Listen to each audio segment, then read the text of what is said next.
1971 সালের মার্চ মাসের গণহত্যা নিয়ে ইন্ডিয়া আওয়ামী লীগ যে বয়ান বা ন্যারেটিভ তৈরি করে এতদিন জাতিকে গিলাইছে সেটা হইতেছে 70 সালের নির্বাচনে আওয়ামী লীগ কেন্দ্রীয় এবং প্রাদেশিক উভয় নির্বাচনেই সংখ্যাগরিষ্ঠ আসন জয়লাভ করছে। সেই নির্বাচনে আওয়ামী লীগ কিভাবে এত আসন যেতে সেই আলাপে আজ আর গেলাম না। ইলিয়াস কাঞ্চন হাসতে হাসতে বলছে কিভাবে সে 70 সালের নির্বাচনে একাই অসংখ্য ভোট দিছে ভোট কেন্দ্রে গিয়ে। এটি শুনে রাখেন। 70 ইলেকশনের সময় আমরা নিজেরা ক্যাম্প করেছি এবং আমি ভোটার কিন্তু হইনি, কিন্তু আমি নিজে কিন্তু ফলস ভোট দিয়েছি এবং একটা দুইটা না অনেকগুলোই দিয়েছি। খালি ইলিয়াস কাঞ্চন না, আমাদের ব্যক্তিগত পরিচিত অসংখ্য ব্যক্তি আছে যারা ওই সময় ভোট দেওয়ার মতো বয়স না থাকা সত্ত্বেও আওয়ামী লীগের ক্যাডারদের সাথে ভোট কেন্দ্রে অসংখ্য ব্যালট পেপারে সিল মারে আসছে। আজকে আর তাদের নামধাম কইলাম না, এইসব আলাপ অন্য দিন হবে। আপনার আশেপাশে 70-এর নির্বাচনে ভোট দেওয়া আর অংশ নেওয়া এরকম কেউ থাকলে জিগায় দেখেন।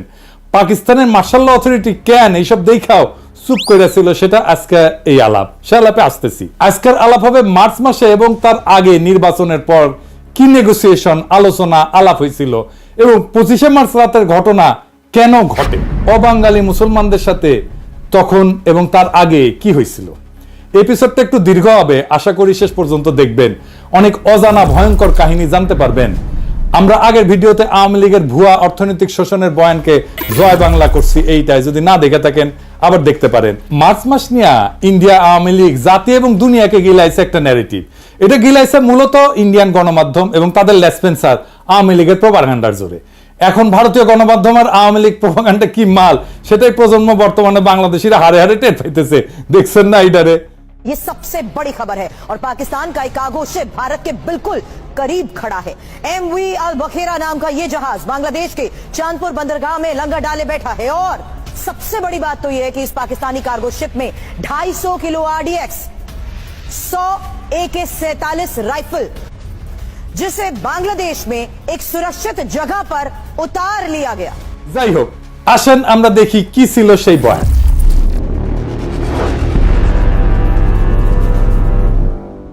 সেই বয়ান বলে 1970 সালের ডিসেম্বর মাসে পাকিস্তানের নির্বাচনে আওয়ামী লীগ সংখ্যাগরিষ্ঠ আসন পায়। আওয়ামী লীগের বিজয় দেখা পশ্চিম পাকিস্তানের শাসক গোষ্ঠী ভীত সন্ত্রস্ত হইয়া পড়ে। তারপরে ক্ষমতা হস্তান্তরে তারা তালবাহানা শুরু করে। ইয়াহিয়া খান 1 মার্চ ঢাকায় হইতে যাওয়া জাতীয় পরিষদের অ্যাসেম্বলি স্থগিত করে যাতে আওয়ামী লীগ ক্ষমতায় যেতে না পারে। এর প্রতিরোধে আওয়ামী লীগ একটা শান্তিপূর্ণ অসহযোগ আন্দোলন গড়ে তোলে। ইয়াহিয়া ঢাকায় এসে আলোচনার নামে সময় ক্ষেপণ করে এবং 25শে মার্চ হঠাৎ কইরা ঘুমন্ত নিরস্ত্র শান্তিপূর্ণ বাঙালিদের উপরে ঝাঁপায় পড়া গণহত্যা শুরু করে। এরপর শুরু হয় বাঙালি জাতির মুক্তির সংগ্রাম এবং ভারত নিতান্ত মানবিক কারণে আগে এসে সামরিক অভিযান চালায়, পূর্ব বাংলাকে মুক্ত কইরা শত্রুর হাত থেকে বাংলাদেশকে স্বাধীন করে দেয়। তাই তো, এটাই তো আমাদের মুক্তিযুদ্ধের মেড ইজি বয়ান, তাই না? এই বয়ান নিয়ে আলোচনা এবং আসল লোমহর্ষক ষড়যন্ত্র উন্মোচন করার আগে কিছু ব্যাপারে পরিষ্কার করে নিই। এই সমস্ত ব্যাপার বোঝা অত্যন্ত জরুরি। পুরো ষড়যন্ত্র বুঝতে হলে আর একটু আগে যাইতে হবে, আমাদের ভারত ভাগের টাইম থেকে শুরু করতে হবে। আসেন আল্লাহর নামে শুরু করি।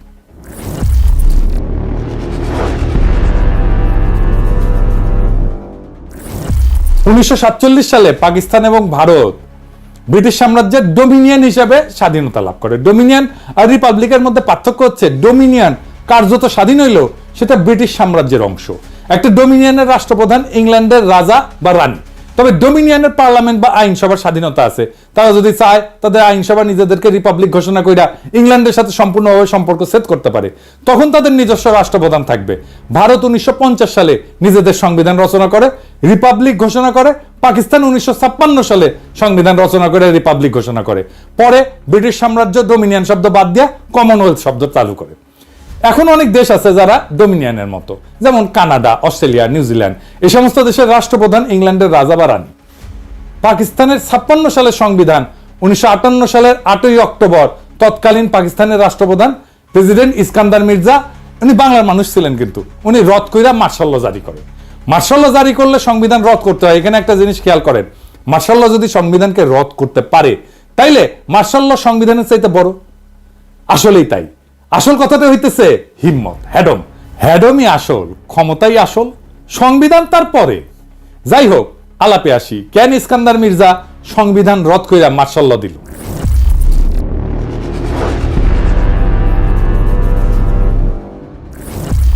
এর পিছনে মূল কারণ ছিল পূর্ব পাকিস্তানের প্রাদেশিক পার্লামেন্টে আওয়ামী লীগ এবং শেরে বাংলা একে ফজলুল হকের কৃষক শ্রমিক পার্টির মধ্যে ভয়াবহ মারপিট হয়। পার্লামেন্টের ভিতরে ডেপুটি স্পিকার শাহেদ আলীকে পিটায় হত্যা করা হয়। এই মারামারিতে সোহরাওয়ার্দীর বডিগার্ড বডিগার্ড ওই নিজে অংশ নেয় এবং তার ব্যাগের মধ্যে শঙ্কর মাছের লেজের চাবুক থাকতো। তাকে সেই চাবুক বের করে মারামারি করতে সবাই দেখছে। স্পিকার শাহেদ আলীকে কে মারছে এটা বলা মুশকিল। তার মাথায় গুরুতর আঘাত লাগে এবং চিকিৎসাধীন অবস্থায় মারা যান। ওই সময় কেন্দ্রে প্রধানমন্ত্রী ছিল রিপাবলিকান পার্টির ফিরোজ খান নূন। আওয়ামী লীগ এবং কৃষক শ্রমিক পার্টির সাথে জোট কইরা বিভিন্ন কারণে তখনকার সরকার অনেক ফ্রাজাইল বা ভঙ্গুর ছিল, কারণ পার্টির সদস্যরা অন্য দলের সাথে আতাত করে ফ্লোর ক্রসিং করে সরকারের বিরুদ্ধে ভোট দিয়ে সরকার ফেলাই দিত। এই সমস্ত কারণে প্লাস মির্জা নিজের স্বার্থে সংবিধান বাতিল করে মার্শাল ল জারি করে। মার্শাল ল মানে রাষ্ট্রের প্রেসিডেন্ট, চিফ মার্শাল অ্যাডমিনিস্ট্রেটর বিভিন্ন মার্শাল ল রেগুলেশন জারি করে রাষ্ট্র পরিচালনা করবে যতদিন না সংবিধান আসতেছে। রাষ্ট্রে কোনো আইনসভা থাকবে না। মার্শাল ল জারি করার পর ইস্কান্দার মির্জা যেই টেকনিক খেলা এতদিন রাজনীতিবিদদের ল্যাং মেরে আসছিল, সে একই টেকনিক খেলে সেনাবাহিনী কমান্ডার ইন চিফ আইয়ুব খানকে ল্যাং মারার পরিকল্পনা করে। আইয়ুব খান অন্য ধাতুতে গড়া মানুষ ছিল, রাজনীতিবিদদের মতো অত সহজে ফাঁদে পা না দিয়া নিজে ইস্কান্দার মির্জাকে গদি থেকে ভাগায় দেয়, জয় বাংলা কইরা দেয়। আইয়ুব খান মার্শাল ল দিয়া দেশ পরিচালনা করে। এরপর 1962 সালে সংবিধান প্রণয়ন করে। 1956 এবং 62 এই দুই সংবিধানেই পাকিস্তানের দুই প্রদেশ পশ্চিম পাকিস্তান এবং পূর্ব পাকিস্তানকে প্যারিটি অথবা সমতা দেওয়া হয়। এর মানে হইতেছে পাকিস্তানের কেন্দ্রীয় আইনসভার দুই প্রদেশ থেকে সমান সংখ্যক আইনসভার সদস্য থাকবে। যেমন 62 থেকে 65 সালে পাকিস্তানের তৃতীয় আইনসভায় পূর্ব পাকিস্তানে 78 জন, পশ্চিম পাকিস্তানে 78 জন ছিল। 65 থেকে 69 সালেও পাকিস্তানের চতুর্থ আইনসভায় উভয় প্রদেশ থেকে 78 জন করে মোট 156 জন ছিল। এই প্যারিটির ফর্মুলার পিছনে একটা ইতিহাস আছে, এটা একটু জানা আসি।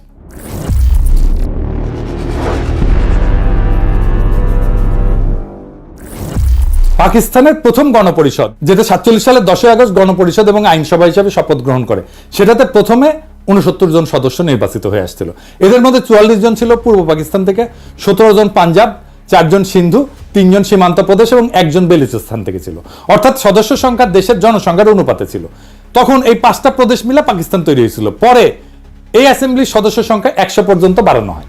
এই প্রথম গণপরিষদ 1947 থেকে 1954 সাল পর্যন্ত থাকে, কিন্তু 7 বছরেও সংবিধান প্রণয়ন করতে ব্যর্থ হয়।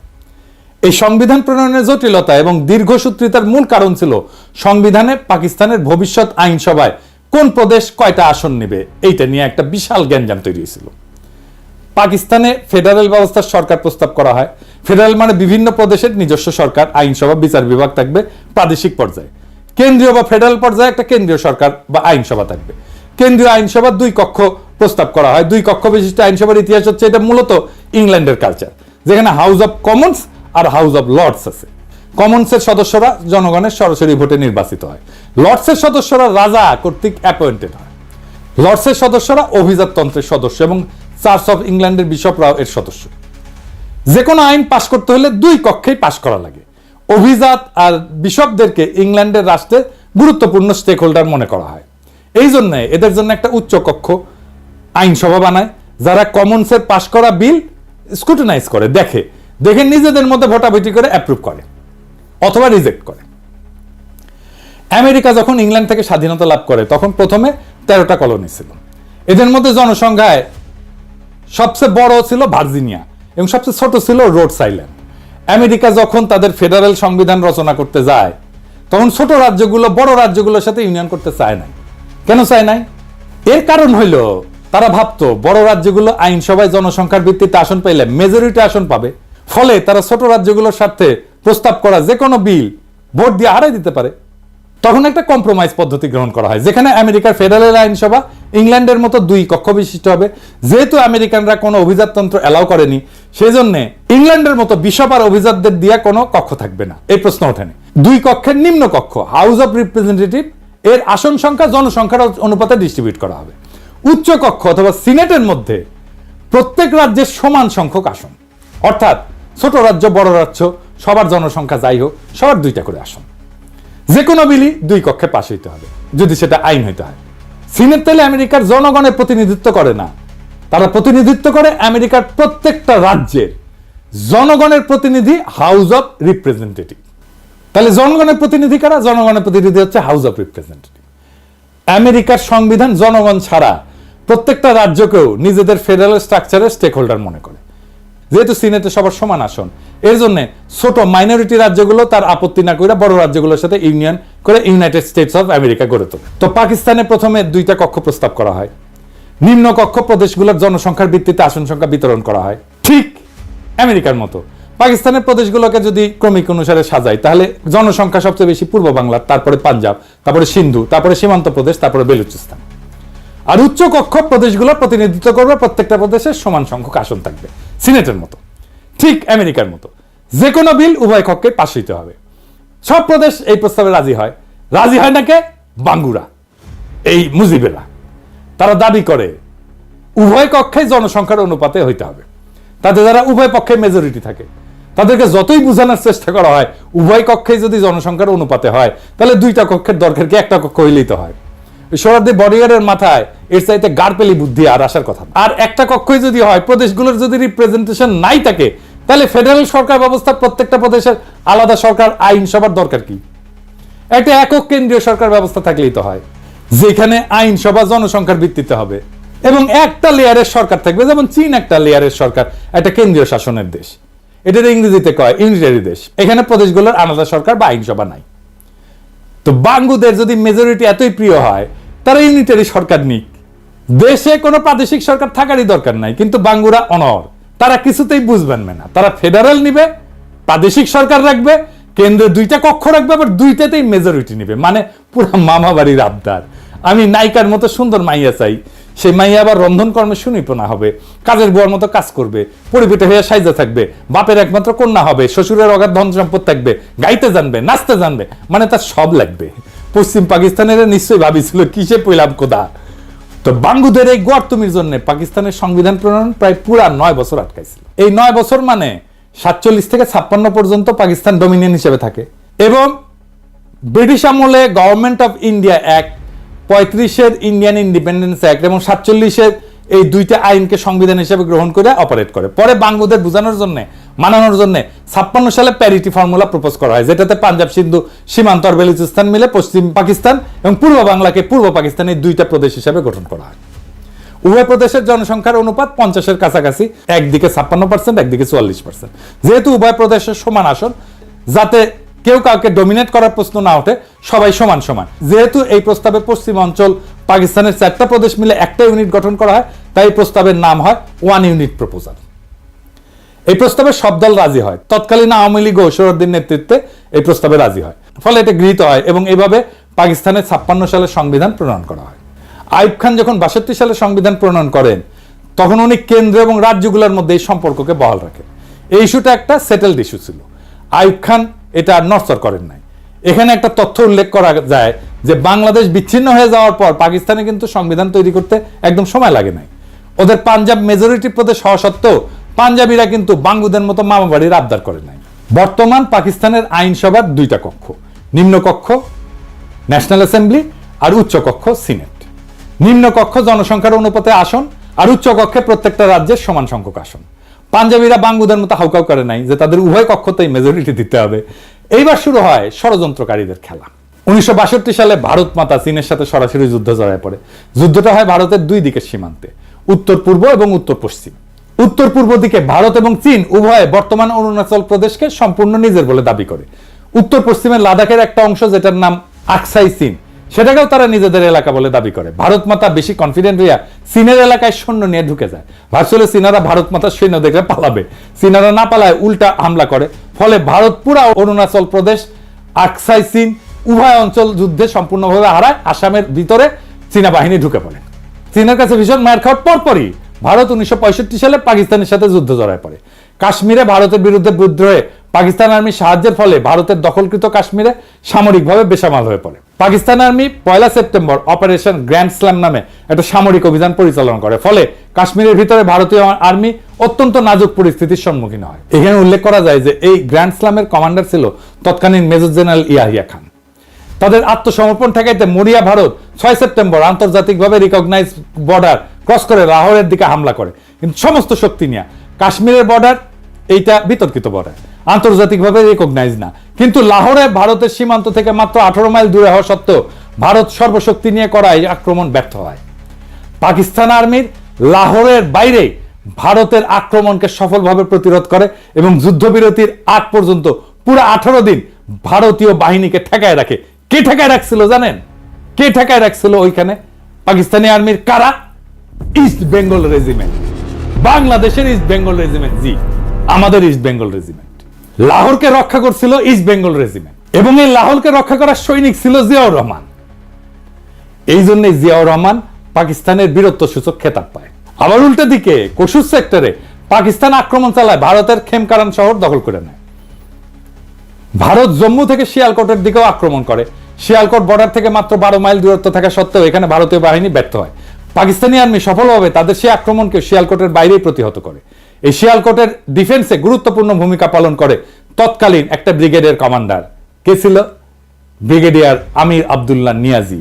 এই নিয়াজি 1971 ইস্টার্ন সেক্টরের কমান্ডার ছিল। তৎকালীন পাকিস্তান আর্মির সফলতা নিয়ে আন্তর্জাতিক মহল এবং গণমাধ্যমে সাড়া পড়ে যায়। অবশেষে জাতিসংঘের ডাকে সাড়া দিয়া ভারত 20 সেপ্টেম্বর দ্রুত যুদ্ধবিরতি প্রস্তাবে রাজি হয়।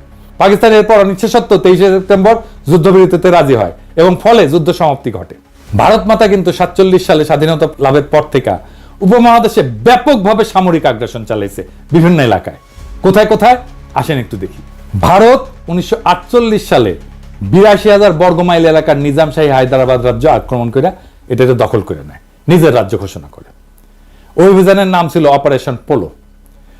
ভারত তার স্বাধীনতা লাভের পর 1947 থেকে 48 সালে জম্মু কাশ্মীর 16,309 বর্গমাইল, 1948 সালে জুনাগড় রাজ্য 3,337 বর্গমাইল, 1948 সালে নিজামশাহী হায়দ্রাবাদ রাজ্য 82,698 বর্গমাইল, 1961 সালে গোয়া রাজ্য 1,429 বর্গমাইল, 1971 সালে পূর্ব পাকিস্তান 57,320 বর্গমাইল, 1975 সালে সিকিম রাজ্য 2,740 বর্গমাইল, সর্বমোট 1,62,405 বর্গমাইল এলাকা সামরিক অভিযান চালায় দখল করে, যেটার পরিমাণ জার্মানি অথবা পোল্যান্ডের এরিয়া থেকেও বেশি।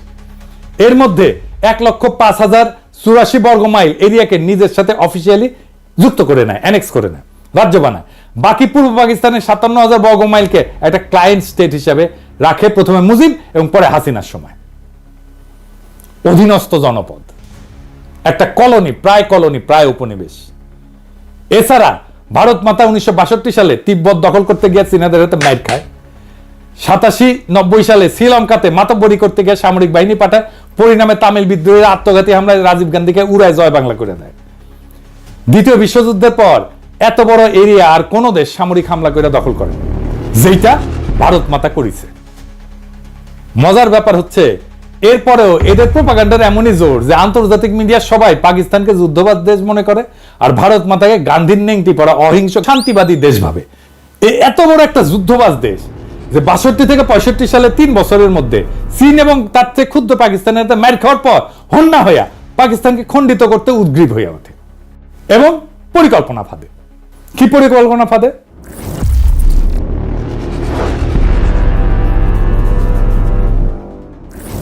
সে তাদের এজেন্ট শেখ মুজিব সোহরাওয়ার্দীর বডিগার্ডের মাধ্যমে ঠিক করে 65 সালে যুদ্ধের পর 6 দফাকে উপস্থাপন করে।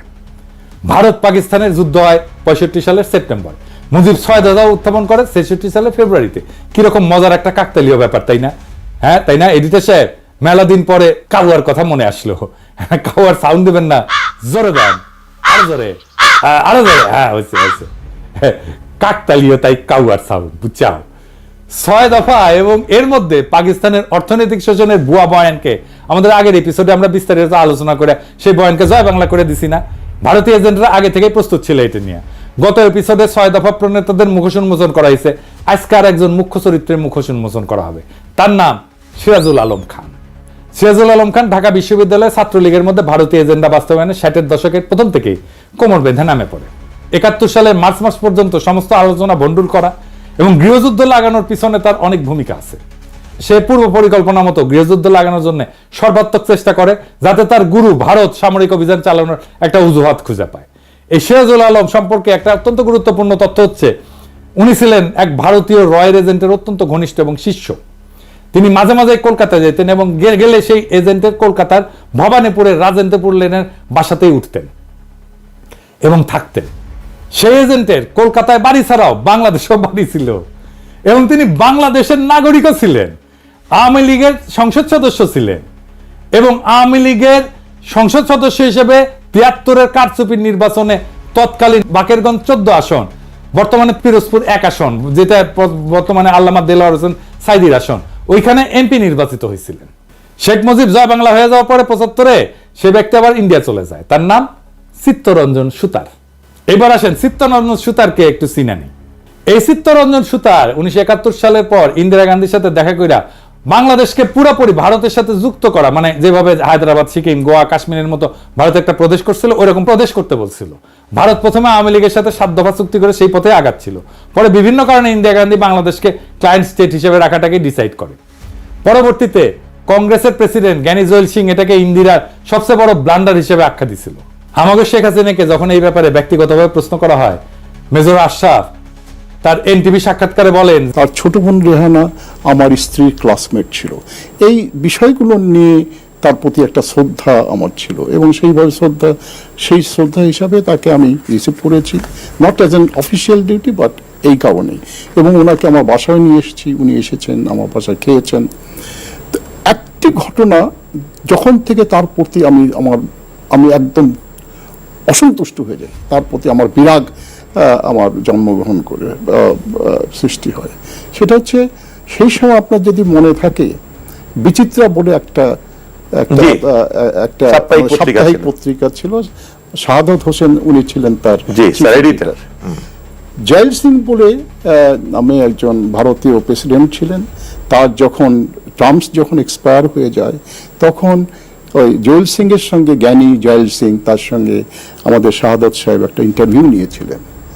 তো বাংলাদেশ ভারতের সম্পর্কের উপর আলোকপাত করতে যেয়ে জয়েল সিং সাহেব বলেছিলেন, the greatest blunder of India was to have withdrawn the troops from Bangladesh 1971। এটা শাহাদত সাহেবকে বলেছিলাম। আমি যখন এটা পড়ার পর আমার মনটা খুব খারাপ লাগছে যে কিভাবে এইরকম একটা উক্তি করতে পারে। তো এর কিছুদিন পরেই শেখ হাসিনা যখন আসলেন, ওনাকে আমি বললাম, আমি তাকে রিসিভ করে জানেন, আমি বললাম যে ম্যাডাম আপনি জানেন এরকম একটা বক্তব্য দিয়েছি, and you know what was her response? সে তো ঠিকই বলেছে। উত্তর ছিল, সে তো ঠিকই বলছে। এদের কাছে স্বাধীন বাংলাদেশ ছিল বাংলাদেশের মানুষকে উজবুক বানানোর একটা মূলা। এরা সবসময় নিজেদেরকে ভারতের প্রদেশ হিসেবে কল্পনা করে। এদের পূর্ব বাংলার মুসলমানদের সংস্কৃতি, ধর্ম নিয়ে ব্যাপক বিদ্বেষ। পৃথিবীর সর্ববৃহৎ মুসলিম রাষ্ট্র হিসেবে পাকিস্তান এই উপমহাদেশের মুসলমানদের বাসভূমি হিসেবে টিকে থাকলে এদের এজেন্ডা বাস্তবায়নে ব্যাপক বাধা আসবে। সেই জন্যই পাকিস্তানকে ভাঙতে হবে। পরে চিত্তরঞ্জন সুতার আবার বাংলাদেশে ফিরে আসে এবং কালিদাস বৈদ্যের সাথে বঙ্গভূমি আন্দোলন গড়ে তোলে ইন্ডিয়ার সাহায্য নিয়ে। এই প্রজন্ম বঙ্গভূমি আন্দোলন সম্পর্কে জানে না। কি ছিল সেই বঙ্গভূমি আন্দোলনে?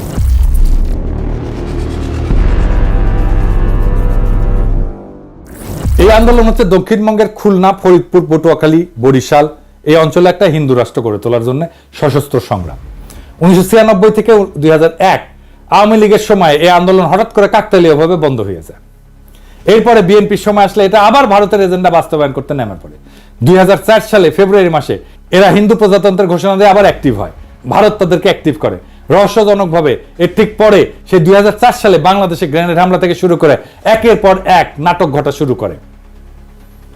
ভারত তার পরিকল্পনা অনুযায়ী বাংলাদেশকে অস্থিতিশীল করে তোলে এবং 2007 সালে ভারতের ঘোড়া উপহার পাওয়া কুলাঙ্গার মইনুল আহমেদ ভারতের 111 প্লেবুক মতি মাহমুদের সাহায্যে বাস্তবায়ন করলে ভারতের আর বঙ্গভূমির মাধ্যমে ষড়যন্ত্র করার দরকার থাকে না। ম্যাজিকের মতো সাথে সাথে বঙ্গভূমি আন্দোলন ভ্যানিশ হয়ে যায়। এরপরের ইতিহাস সবার জানা। এই হচ্ছে সিরাজুল আলম খানের আসল রূপ। এইবার আগের কথায় ফিরে আসে।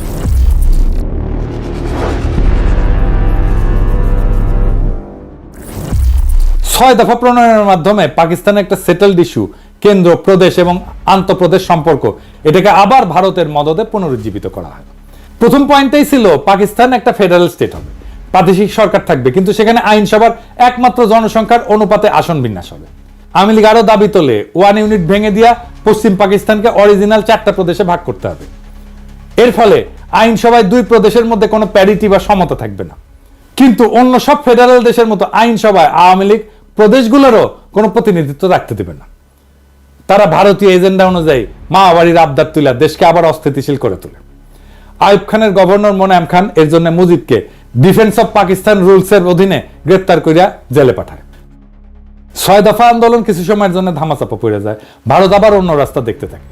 তারা আরেক ভারতীয় এজেন্ট খুঁজে বের করে, এই ব্যক্তিটার নাম হইতেছে লেফটেন্যান্ট কমান্ডার মোয়াজ্জেম হোসেন, একদম টিপিক্যাল বাঙ্গু কমিউনিস্ট প্রগতিশীল, আমরা বর্তমান যুগের লাকি আক্তারের মতো।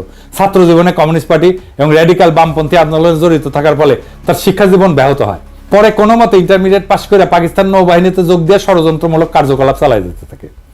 ইনি আগরতলা ষড়যন্ত্রকারীদের মুখ্য অর্গানাইজার।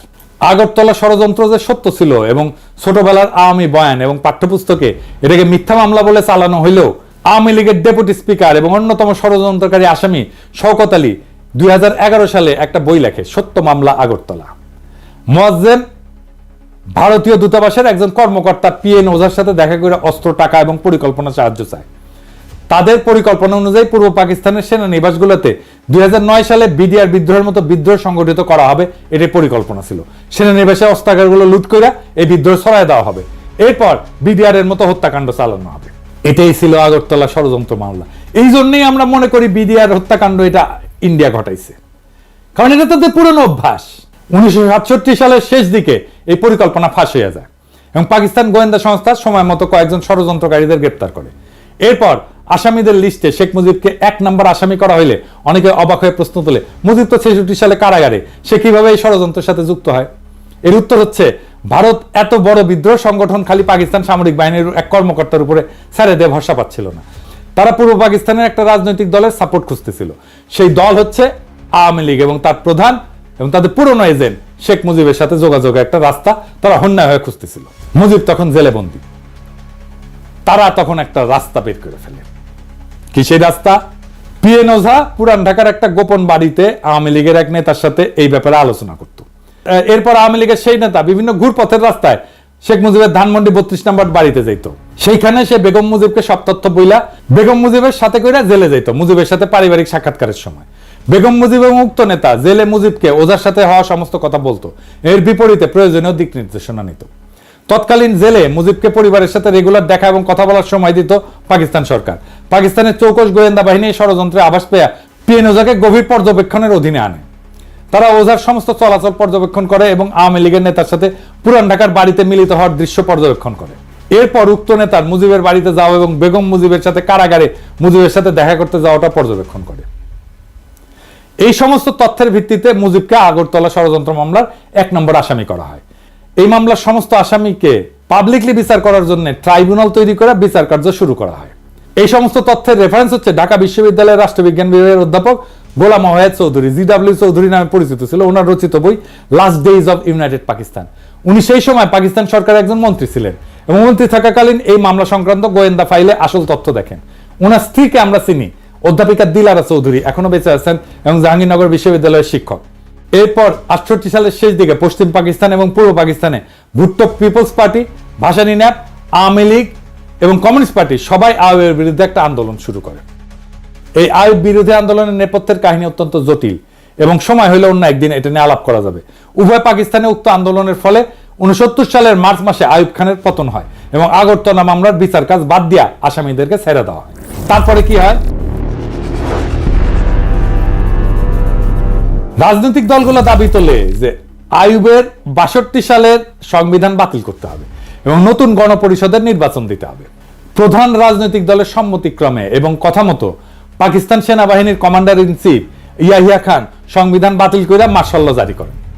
দেশে এত উত্তেজনা অবসান ঘটানোর জন্য এবং আওয়ামী লীগের বারবার এই উত্তেজনা এজিটেশন এটা বন্ধ করার জন্য ইয়াহিয়া খান স্থির করেন ওরা যেসব মা বাড়ির আবদার তুলছে ওইসব মেনে নেওয়া, যাতে পাকিস্তান অখণ্ড থাকে, টিকে থাকে। পুরানা ভারতীয় মাল শেখ মুজিব ইয়াহিয়ার সাথে আলোচনা করে তাকে ব্লাব দিয়া বুঝান যে 6 দফা খালি নির্বাচনী প্রচারণা, এটা স্বাধীনতার দাবি না। তারা গণপরিষদের মেজরিটি আসন পেলেও পাকিস্তান অখণ্ড থাকে এমন সংবিধান প্রণয়ন করবে। এর ফলে ইয়াহিয়া খান আওয়ামী লীগকে ফ্রি হ্যান্ড দেন রাজনীতিতে। 70 সাল থেকে নির্বাচনী প্রচারণা শুরু হয়। 70 সালের মার্চ মাসে আসন্ন গণপরিষদ নির্বাচনের জন্য একটা presidential decree legal framework order 1970 জারি করেন। উক্ত অর্ডারে 6 দফা এবং আওয়ামী লীগের দাবি অনুযায়ী পাকিস্তানের 1 ইউনিটকে ভেঙে সর্বসম্মত 5টা প্রদেশ করা হয় পূর্ব পাকিস্তান সহ। আসন্ন গণপরিষদ 1 কক্ষ বিশিষ্ট আইনসভা হবে, যেটাতে জনসংখ্যার অনুপাতে আসন বিতরণ করা হবে। এর ফলে আসন্ন গণপরিষদে পূর্ব পাকিস্তান থেকে মেজরিটি আসন থাকবে। মানে 300টার ভেতরে 162টা আসন। অর্থাৎ আওয়ামী লীগের সমস্ত এক্সট্রিম দাবি ইয়াহিয়া খান মেনে নেয়, এইটা ভেবে যারা যদি ক্ষমতার রেসপন্সিবিলিটি পায় তখন উগ্র বিচ্ছিন্নতাবাদের দাবি তুলবে না। কিন্তু ভারত এবং তার সর মুজিব আগাগোড়া খালি মূলা দেখাইছে যে লীগ একবার খালি নির্বাচনে জিতুক, এরপর তারা আর কোনো শোরগোল তুলবে না, পাকিস্তান যাতে অখণ্ড থাকে সেরকম একটা সংবিধান বানাবে। ইয়াহিয়া আওয়ামী লীগ ভারতের সাজানো এই ফাঁদে পা দেয়। এর ফলে মার্শাল ল অথরিটি আওয়ামী লীগকে নির্বাচনী প্রচারণাতে যা খুশি বলার স্বাধীনতা দেয়। অন্য দল মুসলিম লীগ এবং জামাতের সভা আওয়ামী লীগ তাদের গুন্ডা দিয়ে ভন্ডুল করে খুন খারাপি করলো, মার্শাল ল অথরিটি আওয়ামী লীগের বিরুদ্ধে একটা স্টেপও নেয় না। নির্বাচনে আওয়ামী লীগের ভুয়া অর্থনৈতিক বৈষম্যের পরিসংখ্যান প্রচার করা সত্ত্বেও কোনো জবাব দেওয়া হয় না। এর ফলে নির্বাচনে আওয়ামী লীগের ক্যাডাররা এক একজন অসংখ্য ভোট দিল, মার্শাল ল অথরিটি কোনো হস্তক্ষেপ করেনি। কারণ হচ্ছে ইয়াহিয়া খান আসলে বিশ্বাসই করতে পারেননি মাইনরিটিরা বিচ্ছিন্নতা চায়, মেজরিটি কখনো আলাদা হবে। এই দেখেন 70 সালে ওনার একটা সাক্ষাৎকার। Separatism? I do not believe that people of East Pakistan want to separate from West Pakistan. They are the majority people of Pakistan. How should a majority separate from a minority? If you hear these notes, if you hear these rumblings, let me assure you, this is not the real voice of my people. এরপর ওনার আরেকটা সাক্ষাৎকার নির্বাচনের পর, কি পরিকল্পনা ওনার। After these elections, is it your intention to remain as president, or will you, as you said many times, get back to being an army man? Well, my intention of remaining a president has nothing to do with me. In the process of democracy, the government will elect their president. And unless I offer myself for that election, I can't remain a president. And I'm not offering myself to be president. You are not? No, I'm not offering myself president. I'm not, my temperament is not this way, my makeup is not that way. I joined the army as a professional soldier. I remain so. And my biggest aim is to go back to my army. I have only 2-3 years left of service before I retire. So, in the process, if I happen to be in charge of running this country for a year and a half or 2 years, that perhaps will be an additional satisfaction to me that I have done some service to the nation also in restoring democracy back to them as a soldier. But apart from that, I'm quite clear on the subject.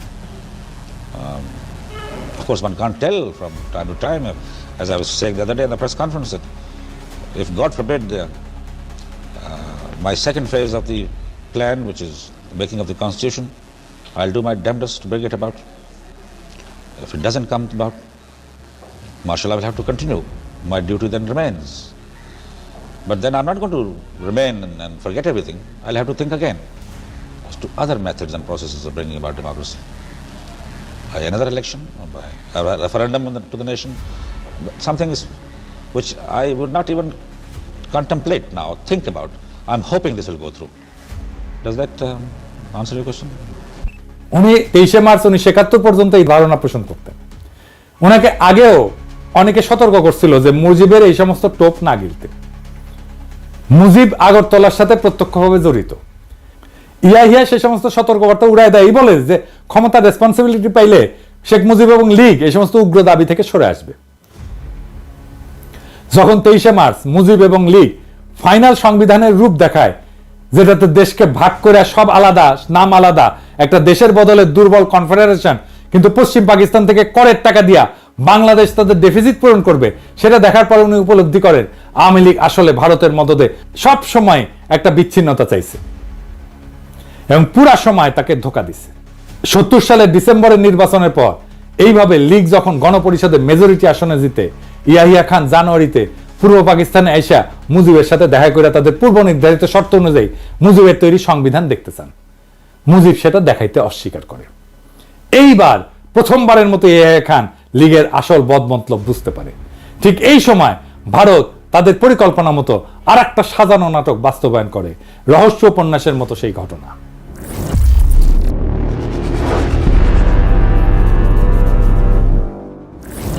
কাশ্মীরের শ্রীনগর থেকে 2 জন কাশ্মীরি যারা রয়ের agent হিসেবে কাজ করত, ভারতীয় এয়ারলাইন্সের একটা ফকার প্লেন নাম গঙ্গা হাইজ্যাক করে লাহোরে নিয়ে যায়। সেখানে সব যাত্রীকে ছেড়ে দিয়া প্লেনটা ধ্বংস করে ফেলে। প্লেনটা খুব পুরাতন ছিল এবং অলরেডি সেটাকে সার্ভিস থেকে উইথড্র করা হয়েছিল, কিন্তু হাইজ্যাকিং এর কিছুদিন আগে আবার প্লেনটাকে ফ্লাইটে নামানো হয়। ভারত কেমন সিপা দেখেন, মানে নিজেদের একটা বাতিল করা পুরানো বিমান বিসর্জন দেয় এইভাবে দিয়া অন্যের যাত্রা ভঙ্গ করে। পাকিস্তানের তদন্ত কমিশনে ভারতের এই ষড়যন্ত্র প্রকাশ পায়। ভারত এই সুতা ধইরা ভারতের উপর দিয়ে পাকিস্তানের বিমান চলাচল বন্ধ করে দেয়। এর উদ্দেশ্য ছিল আওয়ামী লীগ যাতে নির্ভয়ে তাদের দেওয়া পরিকল্পনা বাস্তবায়ন করে এবং ইয়াহিয়ার সাথে কোনো সমঝোতা না করে। ইয়াহিয়া যদি 6 দফা মেনে নেয়, তারপরেও ফেব্রুয়ারি মাসে ইয়াহিয়া খান সংখ্যাগরিষ্ঠ দলের প্রধান হিসেবে মুজিবকে রাজধানী ইসলামাবাদে ডাকলে মুজিব বেয়াদবের মতো রাষ্ট্রপ্রধানের কাছে যেতে অস্বীকার করে। এর ফলে ইয়াহিয়া এবং সবার সন্দেহ ঘনীভূত হয় যে মুজিব এবং লীগ সরল বিশ্বাসে এই নেগোশিয়েট করতেছে না এবং এদের আগরতলা ষড়যন্ত্রের ভূমিকা ইয়াহিয়া ভালো করে জানা ছিল। তিনি সবার মতো সতর্কবাণী সত্ত্বেও মুজিব এবং লীগের সব দাবি মেনে নিয়ে নির্বাচনের ব্যবস্থা করছিলেন এবং মুজিবকে সেই নির্বাচনে ফ্রি হ্যান্ড দিছিলেন। এরপর আর একটা জটিলতা দেখা দেয়। ভুট্টো এবং তার পিপলস পার্টি পাকিস্তানের দ্বিতীয় বৃহত্তম দল হিসেবে আবির্ভূত হয় নির্বাচনে। ইয়াহিয়া প্রস্তাব দেয় যে সংবিধানের মতো গুরুত্বপূর্ণ বিষয় গ্রহণ করার সময় রাজনৈতিক দলগুলোর ভিতরে একটা ঐক্যমত থাকা উচিত। একটা ব্রড কনসেনসাস না থাকলে কোনো সংবিধানই মজবুত হবে না। প্রত্যেক দশকে একটা দেশের সংবিধান পাল্টানো সেই দেশের স্ট্যাবিলিটির জন্য ক্ষতিকর। মুজিব সাফ বইলা দেয় যে আওয়ামী লীগ খালি একাই সংবিধান তৈরি করবে, তারা মেজরিটি পার্টি, কারোর সাথে ঐক্যমত করবে না। ঠিক বিএনপির মতো তারা বলে নির্বাচিত সংসদ সংস্কার করতে পারবে, তার মানে নির্বাচনে তারাই জিতবে, তারাই সংস্কার করবে, আর কেউ না। ভারত এবং তাদের দেশীয় এজেন্টরা এই সময় অত্যন্ত অ্যাক্টিভ ভূমিকা রাখে যাতে পাকিস্তানের সবাই লীগের 6 দফা মেনে নিলেও লীগ একটার পর একটা দাবি তুলে সমঝোতার পথ একবারে বন্ধ করে দেয়। এইটা নিয়ে ফেব্রুয়ারি মাসে আর একটা অচল অবস্থা শুরু হয়। ইয়াহিয়া মার্চের 1 তারিখে ঢাকায় জাতীয় পরিষদের সভা ডাকছিলেন, কিন্তু ফেব্রুয়ারিতে এই অচল অবস্থার কোনো মীমাংসা না হয় ভুট্টো এবং পিপলস পার্টি অ্যাসেম্বলিতে আসার জন্য ঢাকাতে আসতে অস্বীকার করে। তাদের বক্তব্য ছিল মুজিব তো আগেই বলছে লীগ মেজরিটি পার্টি হিসেবে একাই সংবিধান বানাবে, তাদের এই মাইনরিটির কথা যদি নাই শোনা হয় তাহলে তাদের আর কষ্ট করে অ্যাসেম্বলিতে আসার দরকার কি। মুজিব লীগের বানানো সংবিধান কাউকে দেখাবেও না, কাজে অত্যন্ত যুক্তিসঙ্গতভাবে সবাই ধরে নেয় এরকম মার্কা মারা একজন ভারতের এজেন্ট অ্যাসেম্বলিতে ভারতের প্রচারণা মতো যেই সংবিধান বানাবে সেটাতে খালি পূর্ব পাকিস্তান না, পশ্চিম পাকিস্তানের রাজ্যগুলোর ভিতরেও এমন সংঘর্ষ তৈরি করবে যাতে পুরো পাকিস্তান এক ঢিলে জয় বাংলা হয়ে যায়। এর আভাস 71 ফেব্রুয়ারিতেই পাওয়া যায়। আওয়ামী লীগের আদর্শিক গুরু বাঙ্গু বাম প্রগতিশীলদের সংগঠন, ভারতের বিশিষ্ট লেসপেন্সার কমিউনিস্ট পার্টির ছাত্র সংগঠন ছাত্র ইউনিয়ন, আমাদের শাহবাগী লাকির সংগঠন ফেব্রুয়ারি মাসে তাদের জরুরি কাউন্সিল মিটিং এ 14 দফা প্রণয়ন করে। এর মধ্যে সবচেয়ে গুরুত্বপূর্ণ দফা হচ্ছে আসন্ন সংবিধানে পাকিস্তানের যে মূল 5টা ভাষাভাষী জাতির অবস্থান, উহাদের সকলকে পাকিস্তানের ফেডারেশন হতে বিচ্ছিন্ন হইয়া স্বতন্ত্র স্বাধীন সার্বভৌম রাষ্ট্র গঠনের অধিকার সহ পূর্ণ আত্মনিয়ন্ত্রণের অধিকার দিতে হবে। চিন্তা করেন, অথচ এই ছাত্র ইউনিয়ন করা আমাকে মতি মাহফুজের কাছে যদি ভারতের উত্তর পূর্ব অঞ্চলের স্বাধীনতার কথা বলা হয়, 7 সিস্টারের স্বাধীনতার কথা বলা হয়, তারা তেলে বেগুনে জ্বলে ওঠে। ক্রমশই ব্যাপার স্পষ্ট হয়ে উঠতে থাকে যে লীগের আসল উদ্দেশ্য খালি পূর্ব পাকিস্তান না, সম্পূর্ণ পাকিস্তানকে ধ্বংস করা।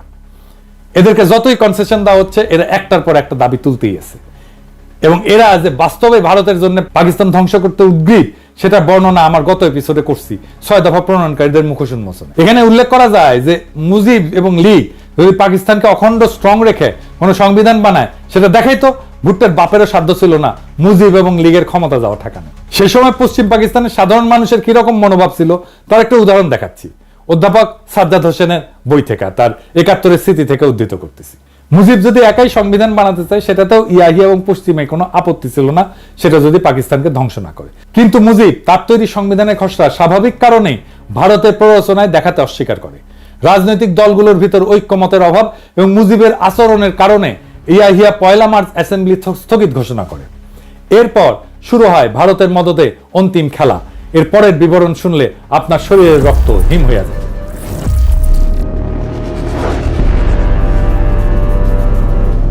প্রথমে আমাদের জানতে হবে 71 সালে তৎকালীন পূর্ব পাকিস্তানে অবাঙালি মুসলমান কারা। 47 সালে দেশভাগের পর ভারতের উত্তরপ্রদেশ, বিহার, হায়দ্রাবাদ থেকে অসংখ্য মুসলমান পাকিস্তানে হিজরত করে। এদের কিছু অংশ পশ্চিম পাকিস্তানে যায়, কিছু অংশ পূর্ব পাকিস্তানে এসে বসবাস শুরু করে। পূর্ব পাকিস্তানে এদের সংখ্যা আনুমানিক কয়েক মিলিয়ন ছিল। এছাড়া পূর্ব পাকিস্তানের দেশের অন্যান্য জেলা থেকেও পাঞ্জাব, পশতু, সিন্ধি ইত্যাদি প্রদেশ এবং জেলার মানুষ এসে চাকরি, ব্যবসা বাণিজ্য ইত্যাদি কারণে বসবাস শুরু করে।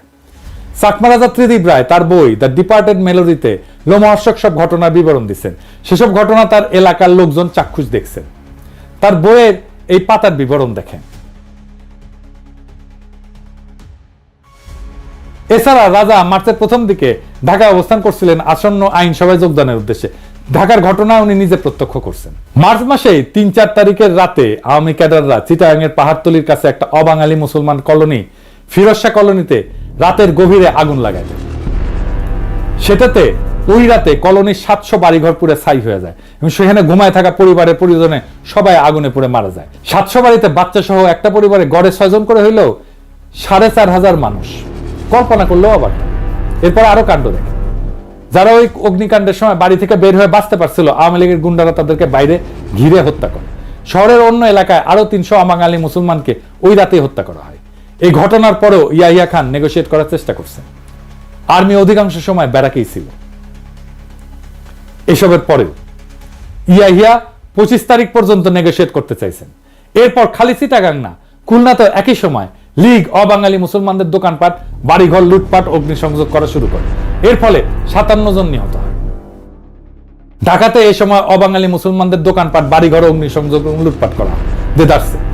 শহরের বিভিন্ন জায়গায় চেকপোস্ট বসায় তাদের থেকে টাকা পয়সা, সোনা দানা প্রকাশ্যে লীগের গুন্ডারা ছিনতাই করতে থাকে। গুলিস্তানে নাচ সিনেমা হল, গুলিস্তান সিনেমা এবং একটা চীনা রেস্তোরাঁ ছিল এক অবাঙালি ভদ্রলোকের, নাম দোসানি। সবকিছু রাতারাতি পুড়ে দেওয়া হয়। ফার্মগেটে কিছু অবাঙালি মুসলমানদের বাসাও পুড়ে দেওয়া হয়। এছাড়া ঢাকা শহরে অসংখ্য জায়গায় বিভিন্ন ধরনের হামলা, অগ্নিসংযোগ, অবাঙালিদের রাস্তায় থামায় জিনিসপত্র লুটপাট করা শুরু হয়। 3 মার্চেই 100 খানেকের বেশি নিহত এবং আহত বা অবাঙালি মুসলমানদের ঢাকা মেডিকেল হসপিটালে নেওয়া হয়। দেখছেন, একই রকম 24-এ একই কাজ করছে আওয়ামী লীগ, একই কাজ করছে। এত সব প্রভোকেশনের পরেও আর্মি কিছুই করে নাই। ইয়াহিয়া নিজে ঢাকায় এসে নেগোশিয়েট করার চেষ্টা করছে। এমনকি আর্মির এক ক্রিটিক পর্যন্ত পাকিস্তান আর্মির ডিসিপ্লিনের প্রশংসা করছে ওই সময়। দেখেন, চট্টগ্রাম, রাঙামাটির আরো অনেক লোমহর্ষক ঘটনা চাকমা রাজা প্রত্যক্ষ করছে। আসেন সেগুলো একটু দেখি। লীগের গুন্ডারা মার্চের শেষে অবাঙালিদের জড়ো করে হত্যা করা শুরু করে। কাপ্তাই বিদ্যুৎ কেন্দ্রে মোটর লঞ্চে বিশাল সংখ্যক অবাঙালি মুসলমান নারী এবং শিশুদেরকে জড়ো কইরা খাগড়াছড়ির দিকে নিয়ে রওনা দেয়। প্রতিমধ্যে নারীদেরকে ক্রমাগত ধর্ষণ করা হয়। কিছুদিন পর খাগড়াছড়ি পৌঁছায় সবাইকে ট্রেন্সের পাশে দাঁড় করায় গুলি করে হত্যা করা হয়। একজন আহত মানুষ বেঁচে জঙ্গলে পালায় যায়, সেখানে চাকমারা তাকে সেবা শুশ্রূষা করে। তার কাছ থেকে এই সমস্ত ভয়ঙ্কর কাহিনী শোনে চাকমারা। রাঙামাটির বাঙালি সাব ডিভিশনাল অফিসার, যে দেখতে নিরীহ প্রকৃতির এক 50 মানুষ ছিলেন, সেই কাপ্তাইতে এক পাকিস্তানি অফিসার স্ত্রীকে কিডন্যাপ কইরা সবশেষে দয়া পরবশ হয়ে তাকে হত্যা করা হয়। রাজার এলাকায় পুলিশের রিজার্ভ ইন্সপেক্টর ছিল একজন মুহাজির বিহারি। তাকে তার স্ত্রী এবং 10 বছরের কন্যার সাথে হত্যা করা হয়। চাকমারা রাতের বেলায় গুলির শব্দ শুনে পরের দিন সকালে যখন খোঁজ করতে যায়, গিয়ে এদের লাশ পায়। ছোট মেয়েটির মৃতদেহ কপালে হাত দিয়ে পড়েছিল। কপাল থেকে হাত সরাইলে ওইখানে গুলির ছিদ্র পাওয়া যায়। নুরুজ্জামান খান নামে এক মহৎ হৃদয়ের পাঠান ছিল, ওখানে বসবাস করত এবং চাকমা বাঙালি সবার কাছে জনপ্রিয় ছিল। সবাইকে বিপদে সাহায্য করত। তাকেও বাঙ্গু বিদ্রোহীরা ধরে নিয়ে গুলি করে হত্যা করে। এবার ব্রাহ্মণবাড়িয়ার একটা ঘটনা দেখেন। ব্রাহ্মণবাড়িয়াতে এক সাংবাদিক চাক্ষুষ 82 অবাঙালি শিশুর মৃতদেহ এবং 300-র মতো প্রাপ্তবয়স্কের মৃতদেহ দেখেন, যাদেরকে বাঙ্গু এবং লীগের গুন্ডারা এবং বিদ্রোহীরা হত্যা করে ফেলে রেখে যায়। ময়মনসিংহে একটা অবাঙালি কলোনির 5000 জনের মধ্যে মাত্র 25 জন জীবিত ছিল। সবাইকে খুন করে ফেলে। একজন অ্যাসিস্ট্যান্ট পোস্টমাস্টার তার পরিবার হারানোর কথা বলতে বলতে কান্নায় ভেঙে পড়ে। আর্মি যখন ময়মনসিংহে মুভ করে, তখন এক মসজিদের ইমাম, যে তার মসজিদে 1500 নারী শিশুকে আশ্রয় দিয়েছিল, তাদেরকে উদ্ধার করে। এসব অপরাধ অধিকাংশ করছে আওয়ামী লীগের ক্যাডারেরা। এইরকম এক পার্সি পরিবারের ঘটনা আছে, যারা বেনাপোলের দিকে পালায় যাচ্ছিল, যাদেরকে আওয়ামী বাঙ্গুরা পুরা পরিবার সহ হত্যা করে। বগুড়ার সান্তাহারে হাজার হাজার অবাঙালিদের হত্যা করা হয়েছে। সেসবের সাক্ষী এখনো জীবিত। যশোরে এই ভদ্রলোককে আওয়ামী বাঙ্গুরা হত্যা করে। এই মৃতদের ছবি পাকিস্তান আর্মির বর্বরতা বলে চালায় দেওয়া হয়। এরপরে দেখেন একটা ভয়ঙ্কর দৃশ্য। এই ছবিটা বিখ্যাত নিউজউইক পত্রিকায় 12 এপ্রিল 1971 সালে প্রকাশিত হয়েছিল। ছবিতে একদল আওয়ামী বাঙ্গু একজন পাকিস্তানি সিএসপি অফিসার তাকে হত্যা কইরা তার মাথা কেটে ক্যামেরার সামনে পোজ দিতেছে। ভদ্রলোকের নাম ছিল ওয়াকার নাসিম বাট। কুষ্টিয়ার দিকে পোস্টেড ছিলেন। মার্চের সময় যখন দেশে অরাজকতা, এইটা দেখে সবাই যখন চলে যাচ্ছিল, উনি ওনার অফিসেই ছিলেন। কল্পনাও করতে পারেন নাই ওনার নিজের দেশের মানুষ বিনা কারণে ওনাকে হত্যা করবে। জয়দেবপুর ক্যান্টনমেন্টে বাঙালি সৈন্যরা বিদ্রোহ করে যাওয়ার সময় পশ্চিম পাকিস্তানি জেসিও অফিসারদের কোয়ার্টারে ঢুকে তাদের পুরো পরিবারকে হত্যা করে রেখে যায়। এসব ভয়ঙ্কর ঘটনার সম্পূর্ণ বিবরণ পাঠ করতে গেলে 1001 আরব রজনী পার হয়ে যাবে। এখানে সব নাম, তারিখ, প্রত্যক্ষদর্শী, বিবরণ, রেফারেন্স সহ দেওয়া আছে, যেখান থেকে কয়েকটা মাত্র আপনাদেরকে শোনালাম। আমি বাঙ্গুরে কি আশা করে এরপর নিজেদের পরিবার এবং অন্যদের সাথে এই সমস্ত ভয়ঙ্কর দৃশ্য মার্চের একদম প্রথম থেকে দেখার পর পাকিস্তানি আর্মি কি তাদের জড়ায় ধরে চুমা দিবে? এরপরও প্রথম 25 দিন ইয়াহিয়া খান একদম চুপ ছিল, এই আশায় যে হয়তো আওয়ামী লীগ শেষ পর্যন্ত কোনো মীমাংসাতে আসতেও পারে। কিন্তু হায়, উনি যদি জানতেন ভারত এবং আওয়ামী লীগ আরো কি দাবি রাখছে সামনে। আওয়ামী বাঙ্গুরা কিন্তু এই সমস্ত আকাম গণহত্যা করে ঠিকই ভারতে পালিয়ে গেছিল। যাওয়ার সময় লগে করে এক গাদা ব্যাংক লুটের টাকাও নিয়ে গেছিল। ওইসব টাকা দিয়ে তারা সোনাগাছিতে বিছানা কাঁপাইছে, মৌজ মাস্তি করছে, দেশের মানুষকে আর্মির চোখে অপরাধী করে চরম বিপদের মুখে ফেলে নিজেরা ভাগছে। এখন যেমন হাসিনা আর লীগের পান্ডারা ভারতে ভাগছে, ঠিক সেই রকম। জেনারেল নিয়াজি কিন্তু মার্চে এখানে ছিল না। জেনারেল একটা উক্তি নিয়ে বাঙ্গুরা খুব হইচই করে। উক্তিটা ছিল এরকম যে আমি এই বেজম্মা জাতের চেহারা পাল্টাই দিব, তারা আমাকে কি পাইছে। এই উক্তিটার ব্যাকগ্রাউন্ড হচ্ছে জেনারেল নিয়াজি 9 থেকে 10 এপ্রিল এই ফ্রন্টের দায়িত্ব নিয়ে এখানে আসে। 10 এপ্রিল উনি টেক ওভার করে হেডকোয়ার্টারে একটা ব্রিফিং নিচ্ছিলেন। ওই ব্রিফিং এ চিটাগাং, রাঙামাটি, ময়মনসিংহ, সান্তাহার, খুলনা, যশোর, সারা দেশের এই সমস্ত লোমহর্ষক কাহিনী শুনতে শুনতে উনি হঠাৎ করে ইমোশনাল হয়ে উত্তেজিত হয় এবং এই উক্তিটা করে। পরে কয়েকদিন পর মাথা ঠান্ডা করে 15 এপ্রিল আর একটা কঠোর অর্ডার জারি করে, যেখানে পাকিস্তানি আর্মির কেউ যদি কোনো প্রতিহিংসামূলক কিছু করে তাদের বিরুদ্ধে কঠোর ব্যবস্থা নেওয়ার অর্ডার দেন। দেখেন, এরপরেও আপনারা দেখেন এত সব ভয়ঙ্কর ঘটনার পরও পশ্চিম পাকিস্তানে কোনো বাঙালির বিরুদ্ধে একটা প্রতিশোধমূলক ঘটনা ঘটছে? ঘটে নাই। এমনকি পূর্ব পাকিস্তানে সোহরাওয়ার্দীর বডিগার্ডের পুরা গোষ্ঠীকে খাওয়ায় পড়ায় রাখলো। হাসিনার গর্ভে নমরুদের ডেলিভারি করলো হাসপাতালে নিয়ে গিয়ে। যেসব বাঙালি বিদ্রোহ করে নাই তারাও বহাল তবিয়তে থাকলো। বিমান বাহিনীর মতিউর রহমান দেশে ছুটি শেষ করিয়া আবার পশ্চিম পাকিস্তানি ইউনিটে জয়েন করলো। এরকম অসংখ্য ঘটনা আছে। তো মার্চ মাসে অ্যাসেম্বলি স্থগিত করার পর যখন ভারতীয় নীল নকশাতে আওয়ামী লীগ সারা দেশে অবাঙালি মুসলমানদের উপর তাণ্ডব হত্যাযজ্ঞ শুরু করে, Yahya Khan 6 March অ্যাসেম্বলির date 25 March ঘোষণা করেন। এরপর 15 মার্চ উনি প্রেসিডেন্ট হয়ে নিজে এসে মুজিবকে বোঝানোর ট্রাই করেন, যাতে আওয়ামী লীগ নিজের ইচ্ছা মতো এজেন্ডা বাস্তবায়নে ক্ষমতা চাইলে ক্ষমতা নিক, কিন্তু পাকিস্তান যাতে ধ্বংস না হয়। মার্চ 15 থেকে 23 পর্যন্ত এই আলোচনা চলে। এই নেগোসিয়েশনের ডিটেইলস বর্ণনা সিজন অ্যান্ড রোজ এই বইয়ের এই গবেষণা বইতে আছে। মার্চের 16 থেকে 17 দিকে আলোচনাতে নিয়ে আওয়ামী লীগ আসলে কি চায় সেটা জানতে চায়। আওয়ামী লীগ বলে ইমিডিয়েট মার্শাল ল উইথড্র করে প্রোক্লেমেশন জারি করতে হবে। ইয়াহিয়া এই প্রস্তাবে রাজি হয়। আওয়ামী লীগ চায় গণপরিষদের অধিবেশন বসতে হবে। গণপরিষদের 2টা কমিটি থাকবে, একটা পূর্ব পাকিস্তানের আর একটা পশ্চিম পাকিস্তানের। 2 কমিটি প্রাদেশিক সংবিধান তৈরি করে পরে একত্র হয়ে একটা যৌথ সংবিধান বানাবে। সংবিধান তৈরি হওয়ার আগ পর্যন্ত মাঝখানে অন্তর্বর্তীকালীন সময়ে ইয়াহিয়া রাষ্ট্রপতি হিসেবে থাকবে।